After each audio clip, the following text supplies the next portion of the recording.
Okay, so big things here, guys, in terms of what's going to be on the test. Okay, first off, the cell theory. All right, you got to know the 3 points of the cell theory. You have to know, okay, that all living organisms are made up of cells. You have to know that cells carry out the basic functions of the organism. That is the most important point of the cell theory, because how many times in this unit have we brought it up? Lots. Okay. People, yes, the 4 people that we talked about. Okay, but don't interrupt me. I'm trying to remember all the points to help you out here. Okay, so we talked about that the cells carry out the basic functions of the organism several times. The importance of that is that it came back in the cell anatomy lab. Okay, we had to understand that, as well as modes of nutrition, okay, to kind of go along with what parts of the cell were in all cells, all of that kind of stuff. So we also talked about it when we talked about cell transport, and we did that lab with the cubes. Okay, and we said, you know, as cells get bigger, it gets harder to carry out those basic functions because diffusion's slow. Okay, those kind of things are really important topics, and they will be on the test several times. Right? So you do need to have a very firm understanding of that, especially in how that relates to the second point of the cell theory. Right? Third point of the cell theory, all cells come from the division of existing cells. Okay? They are not produced anywhere. Right? So we need to know all of those, and then there's the 4 people: Hooke, Leeuwenhoek, Schleiden, and Schwann. Okay? Know who they are and what they did. Okay? That kind of thing. All right, so we said the cell theory, the 3 points of it, it's, you know, if I'm strictly asking whether you know the 3 points, that's probably a multiple choice question. And we said that having 3 points did lead very nicely to a easy multiple choice type question, like which of the following is not part of the cell theory. All right, and then the 4 people, well, I mean, know who did what, okay? Who discovered cells? Hooke, okay? And what did Leeuwenhoek do? At living cells, right? The cells Hooke looked at were dead, right? The ones Leeuwenhoek looked at were living, and then Schleiden and Schwann proposed the cell theory. So they all had something important to contribute. Okay, for microscopy, know the handling techniques. All right, there's a couple of multiple choice questions that ask specifically about, you know, how do you use a microscope? Okay, and we talked about how you carry it, how you find objects, what you need to do, okay, when you're moving from one magnification to the next. So quickly look over those notes, okay, in terms of handling techniques, so you understand those and will be able to answer the multiple choice questions about proper microscopy. Lab diagrams. You're going to have to draw one. All right, there is a question in the written response section that is, draw a lab drawing of this thing. All right, I'll have a picture there, and you will have to draw a proper lab drawing. Okay, what does that mean you need to bring with you for the test? You probably don't need a calculator. I think you could estimate the size in your head. Okay, ruler, even more important, a pencil, because lab drawings are always done in pencil. Don't come to me on exam morning, Mr. Gooder, oh, I'm on that question. I need a pencil. And you know what I'm going to say to you? So do I, because I simply don't have any. Okay, I don't have any pencils. When I lend them out, I don't get them back, and now I'm all out again. So if you come to me and say, I need a pencil, so do I. Right? So bring one. Make sure you have one. You can't ask a friend for one in the middle of the test, or I'll think you're cheating. Okay, so please make sure you bring a pencil. I'm not going to be terribly concerned about how straight your lines are on the exam one. All right, so let's say ruler, not so vital. Do your best to draw straight lines. Okay. But yeah, obviously if you're doing a lab drawing, you need to know how to estimate size, okay, where to put everything, right, all of that kind of stuff. Make sure you look that over. You do have a handout that shows exactly how to do it. Parts of the cell and what they do. All right, parts of the cell and what they do, okay, has to do with lesson 5, where we talked about, you know, each and every organelle and its job. Okay. There are 15 marks out of 79 that are on the written response labeling a cell. And that doesn't include how many multiple choice questions ask about the functions of different parts of the cell. Right? When it gets right down to it, there's probably close to 20 marks on the unit exam out of 79. That's like a quarter. Okay? that are on parts of the cell and what they do. So you'd better review those really well so that you know them. Okay. Okay. How can you do that? You can listen to the podcasts of me going over it, podcasts of the cell quizzes. Okay, you can get to those through your Power School, right? Just go into cell quiz number 1 and click on the link that says podcast of cell quiz 1, and it'll take you right there. Okay, cell transport. So how does cell transport work? And you got to know the big 3. All right, you have to know diffusion because it's the most common. Okay, you got to know osmosis, and you've got to know active transport. And by active transport, I mean true active transport. I do not mean phagocytosis, pinocytosis, or receptor-mediated. I don't care about those for the test. They're examples of a selectively permeable membrane engulfing material. They are not true active transport. Right? Active transport is that pumping of material across the membrane using the little gates that can open and close. Right? Not the enveloping of material. So please make sure when you're going over that you only read the part about active transport. Right. For osmosis, okay, transport of water across the membrane. Okay, diffusion transports anything, but only, yeah, it's only good over short distances. Okay, make sure you review all that stuff because there are 2 practical application questions in the written response about cellular transport. And there are probably 3 or 4 more in the multiple choice about cellular transport. So make sure you know that stuff really well because there's quite a few marks available on that. All right, questions so far? Okay.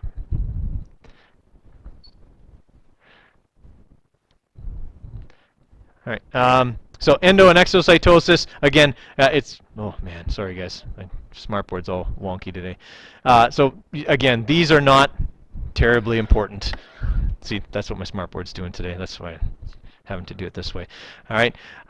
So yeah, we've got, you don't need to know about so much the phagocytosis, pinocytosis, but this endocytosis and exocytosis, okay, is important because it's which organelle controls? Cell membrane. Okay, the cell membrane controls that. Okay, so we probably should know a little bit about the membrane itself. Okay, things of that nature. Okay, cell size, surface area to volume, and its effect on cellular transport. Okay, so we, okay, there we go. So I'll just cheat and I'll do it this way. Okay, surface area to volume ratio, that's the cube lab. There is a practical application question of that on the written response. So you'll need to explain, okay, what we found out in the cube lab. All right, about how diffusion works and what its limitations are and what the effects of being a very big cell are versus being a multicellular organism, right? Things of that nature. Okay, something for some reason I've skipped here. Modes of nutrition. Okay, we need to know those because they go along with these other things here that we've been talking about. Okay, the parts of the cell and what they do, cell size, and etc. So we do need to know the modes of nutrition: chemoheterotroph, photoautotroph, what their differences are, and what that means in terms of cell structure. All right, if you're a chemoheterotroph, you have to have certain organelles that you wouldn't have if you were a photoautotroph. All right, so make sure you know the differences there. Okay. All right, so is reviewing your cube lab or the podcast of the cube lab a good idea in terms of surface area to volume and its effect on cell transport? Yes, okay, so make sure you do that. Take a few minutes to do that. Receptor-mediated endocytosis. Okay, so structure of plants. Okay, yes, you do need to know the 3 main parts, okay, the roots, the leaves, and the stem. But then in addition to that, we need to know the layers of the leaf. All right, because they are examples of specialized cells within a multicellular organism doing specific jobs. All right, so we need to know about the palisade layer, okay, and how that's the photosynthetic part, to the spongy layer and how that, holds water and carbon dioxide and oxygen. Okay, the stomates / guard cells and how they work and how they regulate, okay, water loss. There is a question worth 6 marks in the written response that is entirely about plants regulating water loss. Okay, so you need to talk about all the ways that a plant regulates its water loss. All right, that includes, yes, the stomates and guard cells. They're very important to explain how they work, but also the cuticle, spongy layer, right? All of those kind of things working together. Okay, in the stem, you got the two tissues, phloem and xylem. Okay, know what they transport, where they are in the stem, whether they're on the outside or the inside, that kind of thing. Okay, roots, there's two different kinds of roots. What are they? Fibrous and tap roots, probably know the difference. Okay, applications of such. Okay, and then number 8, plant transport. How it does it in detail. Because we had an entire lesson on plant transport, and then we did a lab on plant transport. So we should know that pretty well. You will get your plant transport labs back tomorrow. I will have the sub give them back to you tomorrow, all right? Because I will not be here. Okay. All right.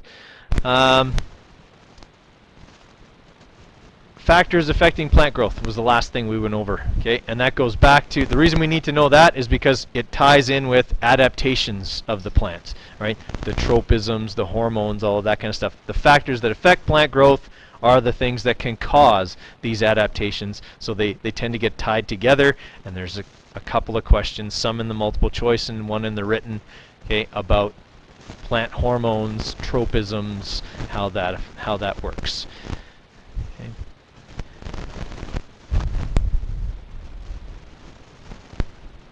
So do you need to know the 3 kinds of tropisms? Yes, you do. Okay. Do you need to be able to explain to me how the plant can change its shape? Yes, you do.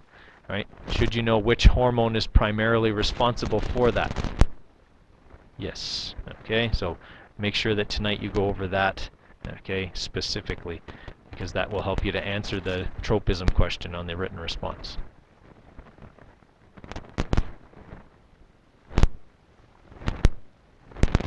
Which tropism has the biggest advantage? Do you have the question?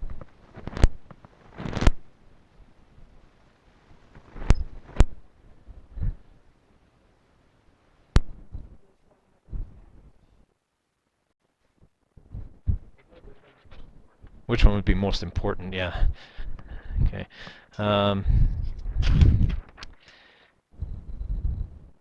Which one you think would be dominant over the others, and why? Okay, well, so you got phototropism, geotropism, and thigmotropism. Which one is most important to the plant? Phototropism, because that's where light is. Okay, if the plant doesn't grow to the light, it dies. All right, it can grow upside down. It can ignore touch or go for touch or whatever, but the thing it can't ignore is light. It has to go for the light first. All right, so that one would be dominant. If I gave a plant, let's say, like turned it upside down or something, right? It's going to grow and put the light underneath. It would grow down, even though most plants would grow up. Okay? It's going to grow towards the light because that's more important than growing up or down. Follow me there? Okay. Yeah, so adaptations of plants and development, okay, hormones, tropisms, okay, know how they work, right? That kind of thing. And like we said, the thing that's missing from that list there are the modes of nutrition. Make sure you know the modes of nutrition. Okay.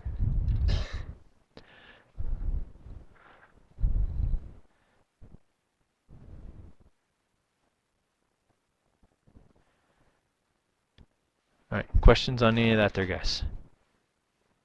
Okay. So like I said, there's 9 written response questions. There's 25 multiple choice. Okay, I've told you kind of what's in each of them. Remember to do the little things that will help you most on a test. The little things are that you get a good night's sleep the night before. Right? If you are up studying as late as some of you were up doing your transport and plants lab, that's not going to be a good thing. All right, so please make sure that you get a good night's sleep, that you're doing some preparation tonight and then some more tomorrow. Okay, if you've been studying over the weekend, great, okay, because that leaves you a lot less to look over tonight and tomorrow.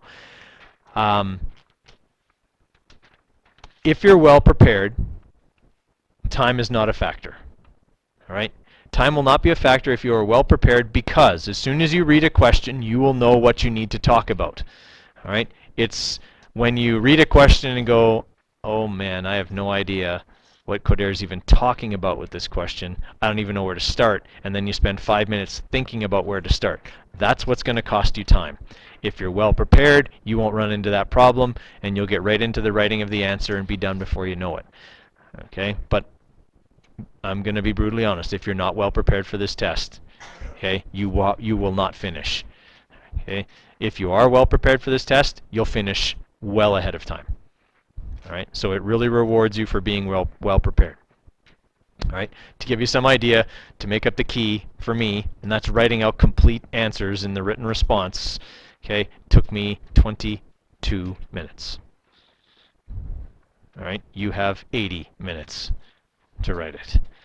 All right? So that's not quite 4 times as long as it took me, right? Which I still think makes that a pretty fair test. Okay. Remember, you need to bring a pencil. Okay, crucial that you have that. If you need to bring water, food, or anything like that, that's fine. Okay, you can do that. You can have water or food. Just make sure that whatever you bring for food is not going to annoy everybody around you.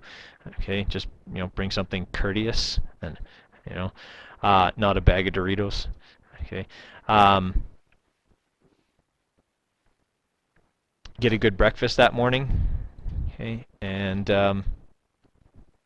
yeah, you shouldn't have too much trouble. Okay, there's absolutely nothing on that test that I haven't told you today, okay, or told you several times throughout the unit would be on the test. So there's not going to be any surprises, again, if you're well prepared. Okay, now, for a few of you, you really need to look at this test as a major opportunity. If you did not do as well as you would have liked on the first unit exam, this is your chance to really change your mark big before parent-teacher interviews. All right? Because, I mean, for a lot of you, you're doing great on the stuff you hand in, and you're I think a lot of you are getting frustrated because your mark's not changing very much, okay?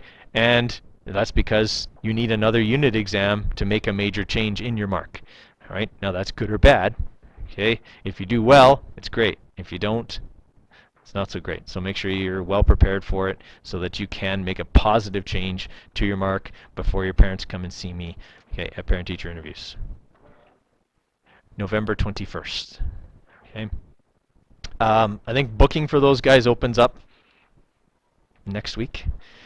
Yeah, I think it's next week. I'll double check.